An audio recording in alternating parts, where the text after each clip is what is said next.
What's up, guys? This is Emmanuel from TeamDBZ Biscuit, and today we're coming at you with a budget version of Odd Eyes. This is just a deck that, a lot of people, they come at me and they wanted to have a more consolidated form of Odd Eyes where you're not having to spend a bunch of crazy money for, the deck and the extra deck and everything. So we're going to come up with this version. But before we get started with that, if you're new to the channel, I want to say thank you and be sure to hit the subscribe button. You can find it right down there. Also, be sure to gallet gun the like button down below if you like the content. But let's jump into this deck profile. Let's see what we're coming at you with. Start things off. We run 3 of our Odd Eyes Art Pendulum Dragon. We're running 1 of the OG Odd Eyes Pendulum Dragon. 1 Odd Eyes Phantom Dragon. 2 Odd Eyes Persona. 1 Odd Eyes Mirage, and 1 Odd Eyes Perform Power Dissolver. Now this lineup to me is a very good lineup. You got your Odd Eyes Art Pendulum Dragon. It's going to be your main pendulum that you want to get in your main high scale that you want to get in your pen scale at all times. He's going to help you make all your plays happen whenever one of your Odd Eyes is destroyed. You got Odd Eyes Pendulum Dragon. He's just a beater for the deck. If he's in the pen scale, you can blow him up at the end phase. But also, don't forget, if you're going against some crazy deck with a lot of power, like Grand Maju, things like that, leave him in the pen scale. That way, whenever he attacks one of your monsters, you got 0 battle damage for whenever one of your monsters get hit. Odd Eyes Phantom is just all around good for making sure that you can get that extra burn damage to help OTK your opponent whenever you special summon or pendulum summon.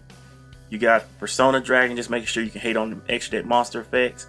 Considering we're getting ready to go into Master Rule 5, you're going to start seeing a lot of Synchro spam, XYZ spam, so being able to stop extra deck monsters is something that you're going to really want to do.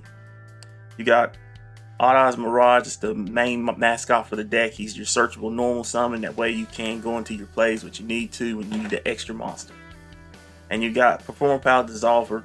Perform Power Dissolver is just going to be good for making sure that you can just say, hey, I need to get that properly fused or summon Vortex and just keep your plays going the way you want to.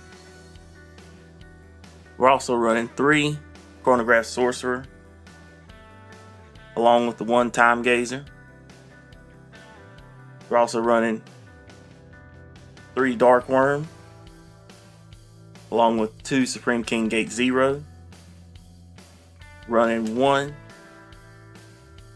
Tempest, Dragon Ruler Tempest, and 1 Destrudo. Chronograph Sorcerer is just going to make sure that you can get that free special summon whether one of your monsters get destroyed or you want to pop it in the pen scale, special summon your Time Gazer. Time Gazer makes sure you can protect any of your pendulum monsters in the pen scale at least once per turn, and sometimes that can be very crucial to you. You got the Supreme King Dark Worm. Dark Worm is just good. It's just easy normal summon, easy special summon when it's sent to the graveyard, and helps you get a lot of your plays going the way you want to and set up the field the way you want to. Gate 0 can be very good for helping you put extra bodies on board.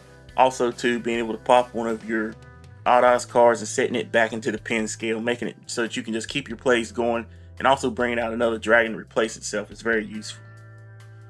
Tempest is just another good extender, helping you get the plays set up the way you want to, whether it be XYZ plays, Synchro plays, or Link plays, or even sometimes just your fusion plays.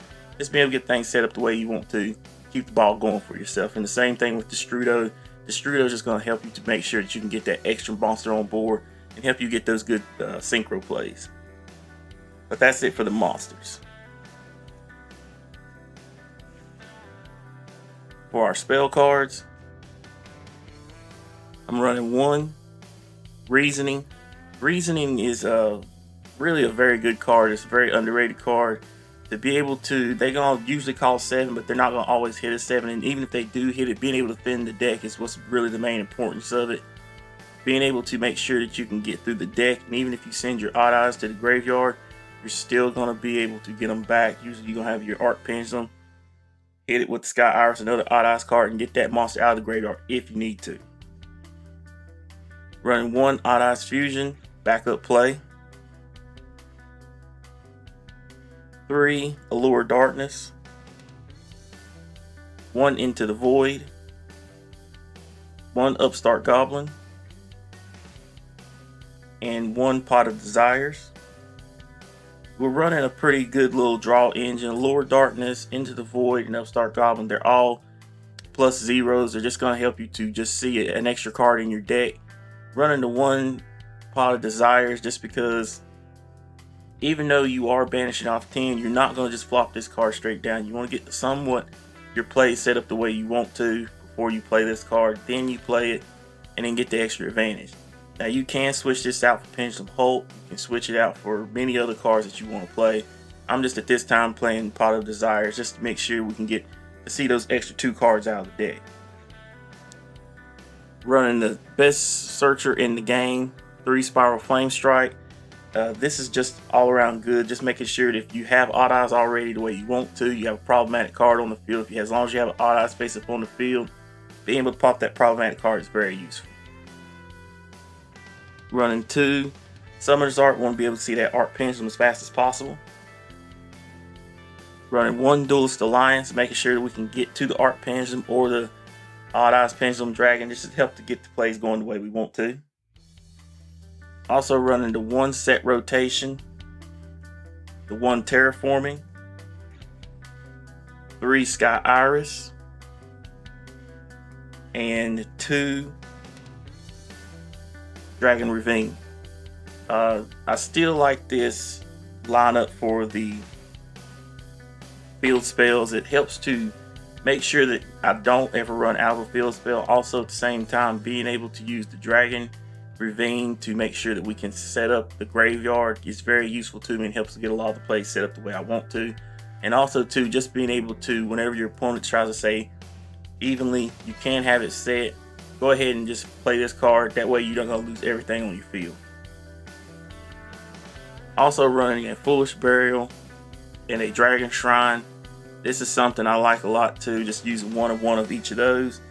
And also running 2 Mystical Space Typhoon, because Mystical Space Typhoon, I'd rather run it now in the deck. And even though a lot of people say it would be a brick, if your opponent ends up coming out of left field with Union Carrier on you and hooks it with a Buster Blader here in a couple weeks, you're gonna be very, very sad. So it's better to be safe than be sorry and have to lose game 1 and just say, you know what, let's go ahead and have something in the deck and just be prepared for it.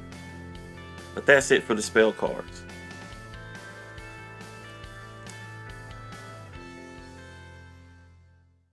For the extra deck, running 2 Odd Eyes Vortex. It's the main boss monster for the deck. You want to get it properly fusion summoned.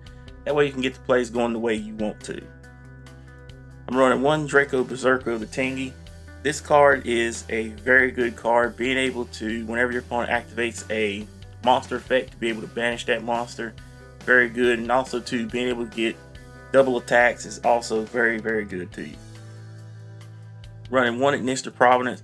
This is just to make sure we have another way to pop cards, and also to the non-target removal can be very beneficial. Running 1 Odd Eyes Meteor Burst, just to be able to special summon hate on the battle phase. And also running the 1 FA Don Dragster. All around good card, just very useful for helping you to make sure you can get those hates on the spell and trap cards. Also running the 1 Odd Eyes Absolute. Odd Eyes Absolute is just needed for the deck to be able to hate on the battle phase, making sure that you can get those negates in the battle. And also to making sure that you can just say, you know what, send one of my monsters to the graveyard, I'm gonna special summon an Odd Eye. Running 1 number 11 Big Eye because it does make a difference. You can snatch steal your opponent's stuff and make them get the sad face. Also running 1 Time Thief Redoer. This is a very underrated card. It's a card too that can help you to really stall out your opponent. When I say that, being able to take the top card of their deck, depending on whether it be a trap, monster, or a spell card. If it's a spell card, draw a card, monsters, banish them out, get him back in the end phase. And then if it's a trap, you know, you just keep getting just good free pluses. I like that a lot off that card. And it's something that, especially going into Master Rule 5, I think is going to be a card that can be really, really helpful for the deck. Running 1 Abyss Dweller, you don't want to go without this card, especially coming up in the Master Rule. running one gravity controller. I feel that pendulums should run this card. The only reason why I say that is you're going to always have a monster in the extra monster zone. Being able to get that monster linked out and then special pendulum summon out something else is very useful. Running one Wee Wee Witch Apprentice just to make sure we can have a good 2 link pointers down, just very useful for us. Run Draco Master of the Tingy. This is just a good card. The fact is that as long as you have no effect monsters on the field, this card can, you know, pop cards up to the non-effect monsters that you got either in the graveyard or on the field, and that's very, very useful. Also too, he's not going to be destroyed by battle, so that's going to be something that's going to rake it, so it's just really hard for your opponent to get over. Also running one Unchained Abomination. This card I feel is very helpful for the deck. It's going to help you to make sure that you can just keep popping cards. It's going to get 3 pops per turn whether your opponent destroys a card by battle, one of your cards get destroyed by card effect, and at the end phase it's just going to pop something either way. So it's very helpful in a big 3k attacker. And also running one Borlo Dragon. Borlo's just making sure that you can snatch steal your opponent's problematic cards, and just very useful. But this is it for the deck profile, guys. Be sure to leave a comment in the comment section below to let us know what you think. Also, too, any of these cards that you've seen, if you like them, be sure to check out the TCG player affiliate link down below. We are TCG player affiliated. Any proceeds that you get goes back into the channel, helps us to grow, and helps make the content that you love. Thanks, guys, for all your love and support. We're out.